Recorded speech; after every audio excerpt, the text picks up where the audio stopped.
Memang sebetulnya pariwisata kalau di pemerintah Kota Palembang ini merupakan sektor unggulan. Kita tahu pada saat sebelum pandemi sebetulnya Palembang ini pariwisatanya sudah agak cukup baik lah. Di 2019 tingkat kunjungan kita sudah di angka 2,5 juta.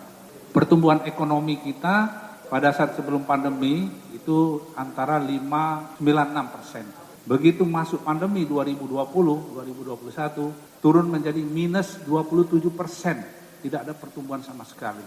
Nah, akibat itulah kita diperintahkan langsung nih oleh pimpinan kami, Pak Wali dan jajaran, bagaimana kita mencari strategi. Karena sektor pariwisata ini adalah penyumbang terbesar PAD Kota Palembang. Jadi 40-50% PAD kita. Target PAD kita di 2019 itu 1,1 tercapai di 900 miliar. Nah, 2020 pada saat pandemi masih kita walaupun terseok-seok masih kita masuk di angka hampir 800 miliar.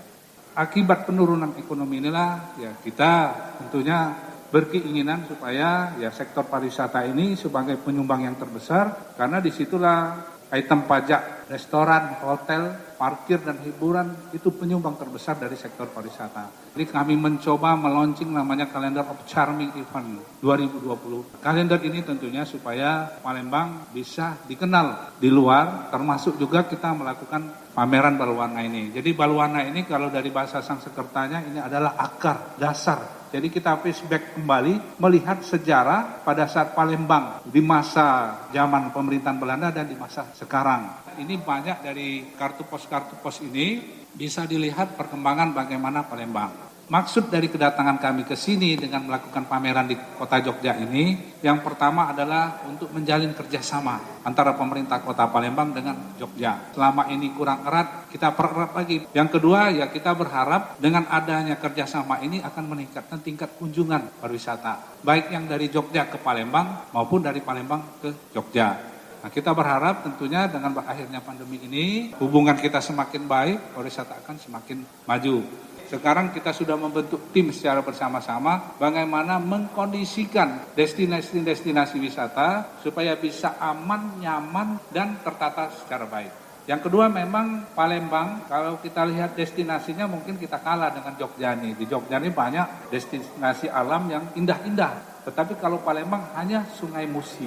Kita dibelah Sungai Musi. Tetapi kami bisa berbangga kuliner Kota Palembang itu sangat banyak dan sangat mendunia. Contohnya pempek, kerjasama dengan asosiasi, ada namanya Aspek, Asosiasi Pengusaha Pempek, mengadakan expo di Tangerang. 2 hari, 1 hari saja pempek terjual 14 ton di Tangerang itu. Rupanya pempek ini sudah sangat universal, banyak diminati orang. Nah memang di dalam visium Kota Palembang, menjadikan kuliner khas Palembang adalah kuliner yang mendunia. Itulah pempek tadi.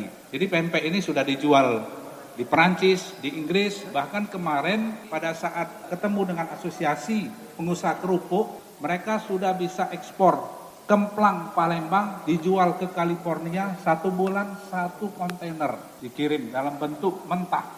Karena kita juga ada forum, ada komite ekonomi kreatif, kita mencari bagaimana solusi memasarkan, bagaimana meningkatkan mutu dari kualitas kuliner ini, bagaimana juga membuat kuliner ini menjadi kuliner yang terkenal.